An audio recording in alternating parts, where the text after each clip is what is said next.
शुरुआत सही नहीं तो अंत भी सही नहीं।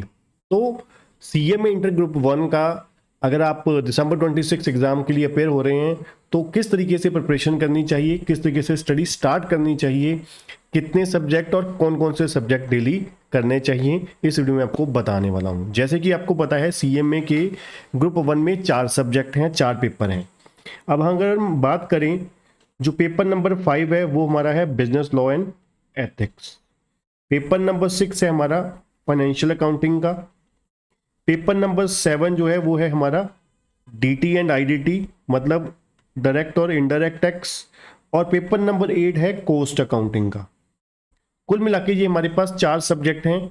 इनमें से सिर्फ ये लॉ का सब्जेक्ट जो है हमारा थ्योरी सब्जेक्ट है, बाकी तीनों प्रैक्टिकल सब्जेक्ट हैं। तो स्टडी स्टार्ट करने से पहले आपको ये जरूर देखना चाहिए कि आप लोग क्या, कितना टाइम आपके पास डेली का है और कितना टाइम रिमेनिंग है।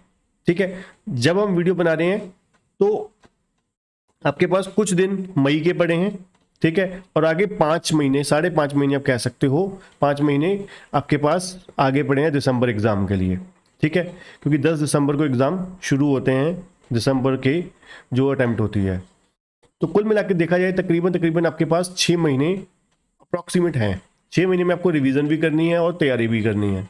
तो बात आती है ग्रुप 1 जब हम तैयार कर रहे हैं तो हमारे पास डेली अगर आपके पास 6 घंटे से प्लस का टाइम पीरियड है, 6 घंटे से प्लस का टाइम पीरियड है, फिर आप बड़े आराम से, बहुत आराम से शुरुआत में 3 सब्जेक्ट स्टार्ट करने चाहिए।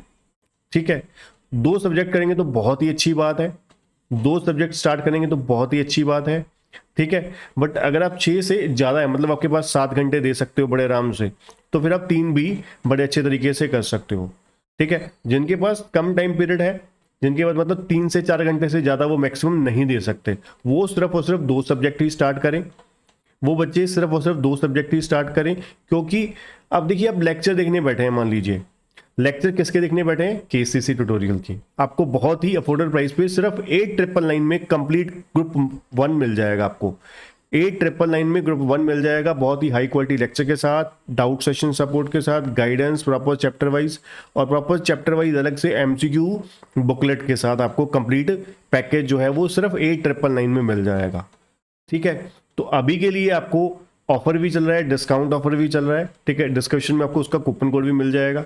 ठीक है, तो क्लासेस जल्दी बाय करके आप दिसंबर 26 की जो अपना कोर्स है वो स्टार्ट कर सकते हैं। अब देखिए, कोई लेक्चर 1 घंटे का होगा टॉपिक के अकॉर्डिंग, कोई 1.5 घंटे का, कोई 2 घंटे का, है ना। तो आप 4 घंटे को अगर एलोकेट भी करोगे 3 कोर्सेज में, 3 सब्जेक्ट में, तो वो इक्वली तो डिस्ट्रीब्यूट होगा नहीं। ठीक है, तो कुछ ना कुछ गड़बड़ी रह जाएगी और सिर्फ तीनों सब्जेक्ट पकड़ने रह जाएंगे, कोई भी किसी में भी मेंटली एक कहना स्ट्रांगनेस नहीं आएगी। तो इसलिए 2 ही सब्जेक्ट पकड़िए जो बच्चों के पास सिर्फ 3 से 4 घंटे का टाइम पीरियड है। 2 शिफ्ट में पढ़िए, एक मॉर्निंग में, एक इवनिंग में। ठीक है, इवनिंग या नाइट जैसे भी पढ़ सकते हो आप। ठीक है, तो मॉर्निंग में थ्योरी सब्जेक्ट पढ़िए लॉ, क्योंकि सीएमए स्टूडेंट का लॉ जो है थ्योरी सब्जेक्ट है वो स्ट्रांग नहीं होता। ठीक है, तो जो सच्चाई है एक्सेप्ट कर लेनी चाहिए। इसलिए पहले हम क्या करेंगे, लॉ पढ़ेंगे। सुबह मॉर्निंग के टाइम पे लॉ पढ़ेंगे क्योंकि उस समय माइंड बिल्कुल फ्रेश होता है। ठीक है, 1 से 1.5 घंटा, 2 घंटा जितना आप दे सकते हैं लॉ पढ़ेंगे। इवनिंग के टाइम पे हम क्या करेंगे, अकाउंट्स कौन से शुरू करेंगे, फाइनेंशियल अकाउंटिंग से शुरू करेंगे। ये इतना टेक्निकल नहीं है। ठीक है, ये इतना टेक्निकल नहीं है। उसके बाद अगर आप तीसरा सब्जेक्ट भी स्टार्ट कर सकते हैं, ठीक है, तो फिर आप कॉस्ट अकाउंटिंग साथ में शुरू कर सकते हैं। ठीक है, तीसरा सब्जेक्ट कॉस्ट। अदरवाइज फिर क्या कीजिए, ये 2 सब्जेक्ट आपके कंप्लीट हो गए, ये 2 सब्जेक्ट आपके कंप्लीट हो गए, देन फिर आप क्या कीजिए, फिर आप आइए डीटी आईडीटी, पहले मान लीजिए डीटी छेड़ लीजिए, साथ में कॉस्ट अकाउंटिंग छेड़ लीजिए। ठीक है, और साथ में जो आपके पिछले 2 सब्जेक्ट खत्म हुए हैं, कंप्लीट हुए हैं, उसकी रिवीजन पैरेलल चलते रहने दीजिए। 1 घंटा मान लीजिए, पहले आप 4 घंटे दे रहे थे या 3.5 घंटे दे रहे थे, तो 1 घंटा बढ़ा दीजिए। 1 घंटा दीजिए रिवीजन को। कौन सी रिवीजन को, जो 2 सब्जेक्ट ऑलरेडी आपने कर लिए हुए हैं, जिससे क्या होगा, आपको स्पेशल रिवीजन का एक तड़का नहीं लगाना पड़ेगा अलग से।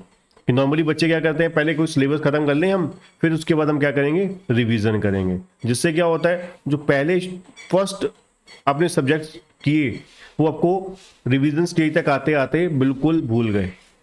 ठीक है, तो आपको फिर वही आधा, कम से कम 60-70% टाइम लग जाता है दोबारा वही सब्जेक्ट्स को करने के लिए। इसलिए कोशिश यही करनी है, रिवीजन साथ साथ करनी है। ठीक है, आपको थोड़ा बहुत, जैसे कि कोई भी चैप्टर करते हैं तो उसको 5-10 मिनट उन्हीं दिनों में ही करते भी रहिए साथ साथ। एक तो स्पेशल रिवीजन में आपको बोल रहा हूँ कि जब 2 सब्जेक्ट पहले हो गए, 2 या 3 सब्जेक्ट हो गए, फिर साथ में ही जो रिमेनिंग सब्जेक्ट आपके बचे, मान लीजिए आपने लॉ भी खत्म कर लिया, फाइनेंशियल अकाउंटिंग खत्म कर लिया, ठीक है, तो अब आप डीटी प्लस कोर्स चल रहा है, तो उसमें लॉ प्लस एफए का रिवीजन करते रहिए 1-1 1.5 घंटा। ठीक है, ये हो गया तरीका। फिर लास्ट में जो आपके पास 1 महीना बचा, 15-20 दिन बचे, ठीक है, तो वो आप 1-1.5 महीने में या 15-20 दिन में फिर आप उसकी रिवीजन कीजिए। जो भी आपके पास टाइम पीरियड बचता है उसको राइटिंग प्रैक्टिस करिए, एमसीक्यू करिए, ठीक है, इंस्टीट्यूट का मटेरियल के क्वेश्चन कीजिए, ये बहुत ज़रूरी चीज़ें हैं। ठीक है, तो इस तरीके से आपको स्टडी जो है वो स्टार्ट करनी चाहिए। उम्मीद करता हूँ वीडियो अच्छी लगी होगी। वीडियो को लाइक और चैनल को सब्सक्राइब करना मत भूलिएगा। क्लासेस बाय करने के लिए डिस्क्रिप्शन में आपको लिंक मिल जाएगा और कॉन्टैक्ट नंबर भी, जिससे आप क्लासेस बाय कर सकते हैं।